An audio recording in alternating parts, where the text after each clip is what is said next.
Steve Reed, what's your reaction to the news of fresh tensions in both Gaza and the Golan Heights? Well, I'm sure anyone that has seen the latest images, just like so much of what we've seen over recent months, it's heartbreaking to see what's going on. And it's such a painful human reminder of why we need to get to a situation where the fighting can stop. So the newly elected Labour government is calling for an immediate ceasefire, respected by both sides. That's very important. The immediate release of the hostages that have been held since that atrocity on the 7th of October by Hamas. Unimpeded aid into Gaza so we can support those people immediately but start to rebuild it, and then pressure from the whole international community to work towards a two-state solution, which is the only way that we get lasting peace, a secure Israel and an independent and sovereign Palestine side by side. The truth is that we seem to be marching in exactly the opposite direction to that, that actually the war has now spread to the north, to Lebanon and Hezbollah, the Iran-backed insurgency there. And Iran this morning, of course, has issued a statement saying, essentially, to the Israelis, back off. And isn't there a danger now that we are actually on the edge of an all-out regional war? Well, the situation in Lebanon is worrying, and it has, of course, been going on for some time. But the key to all of this is getting that ceasefire in Gaza. That can only come if it is respected by both sides. That includes Hamas, as well as by Israel. And as a first step, the hostages need to be released. They've been held for months now, since October. Israel has the right to defend itself against a terrorist attack of that kind. It needs to do it within international law. But we need to get to a situation where the fighting stops and then the international community can bring what pressure we have to bear on that lasting peace that can only be based on a two-state solution with a secure Israel and a viable sovereign Palestine. This is interesting. I mean, I don't want to make too much of it, but it sounds a little bit like the Labour position is on the ceasefire is more conditional than it was previously, in the sense that you just said that the first thing that's got to happen is the hostages have to be released. Well, I don't think that's that different from what the previous government was saying, because there has to be, if there's to be a ceasefire, it cannot be one-sided. Both sides have to respect it, otherwise it isn't a ceasefire, it's just one side standing down. So it's very important that the entire international community working in concert, I don't think it helps if one country takes a different position, working in concert to bring about the end to the fighting we all want to see, but that on its own is only the first step to then securing the longer-term peace agreement that can protect people on both sides for decades to come. All right, let's talk about some domestic issues. It's reported that Rachel Reeves will make a statement on public finances tomorrow.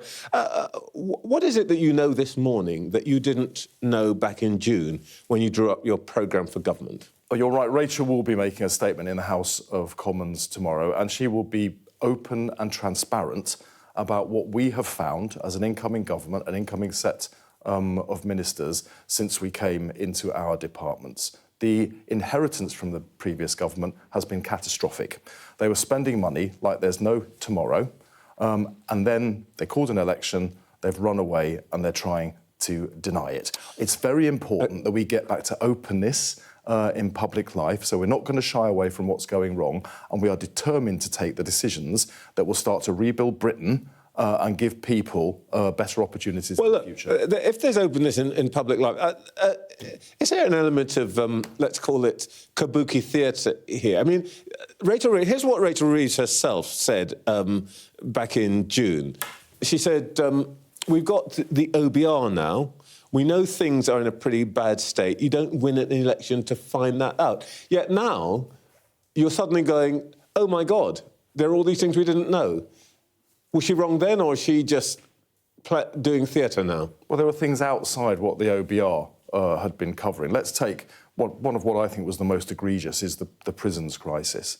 So we were told by the Conservatives going through the election that there was no need to speculate about the country running out of prison places because they had plans in hand to deal with that. Shabana Mahmood is appointed the Justice Secretary, goes into her department and is immediately told that we're facing critical failure point, which means we run out of prison places as soon as August.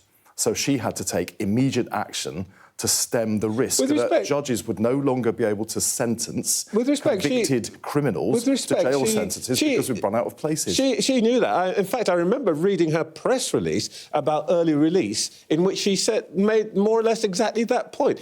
There isn't anything new that you could not have known. I mean, Trevor, just on that, Trevor, because we now know that the Prime Minister received a letter from senior civil servants the week before he called the election, warning him about this critical failure point and that judges would no longer be able to send convicted criminals to prison if they deserved a custodial sentence. My point is you and your new information we did not have. We knew that there was a problem growing. I know when I was the Justice Secretary a year ago, the Shadow Justice Secretary, about a year ago, we were pushing this same point in the House of Commons.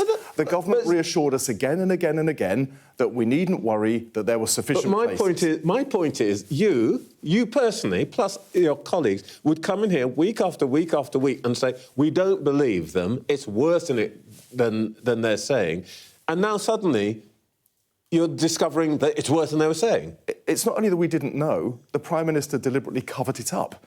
They covered it up. OK, so now it's a cover-up. It was a cover-up. It's not that you've discovered something new. Because Paul Johnson in the IFS said, I think 2 months ago, in that very seat, that we're going to discover that there's going to be I think he said at that point, £10 billion black hole. My point is a simple one, that actually it's perfectly reasonable for the Chancellor now to say there is a black hole. But you can't possibly maintain that you're surprised, because you spent all your time telling us, don't be surprised. Trevor, I'll give you another one. So the Rwanda scheme.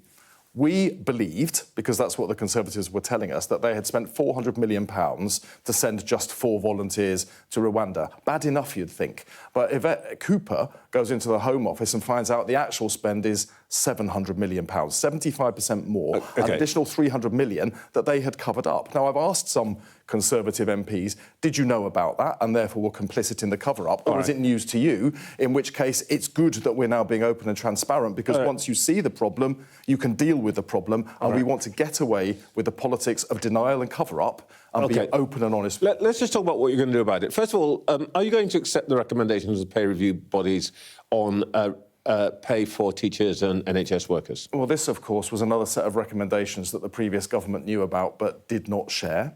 That's being considered. I'm sure Rachel will have something to say about that. That one in due course. But what we need to do is get it. Well, the reason that we're facing so many of these pressures, and the reason, actually, that tax went up so much under the Conservatives is because they failed to grow the economy. And if you've got a low-growth economy, you have a high-tax economy. So the announcements that we've been making about building 1.5 million new homes, setting up GB Energy and investing in infrastructure across the country, in my case, investing £88 billion private sector investment to clean up the water industry, that is jobs, that is wages, that is economic growth, up and down the country. As you will understand, the Tory doom loop. I'm really glad that you've mentioned the word tax.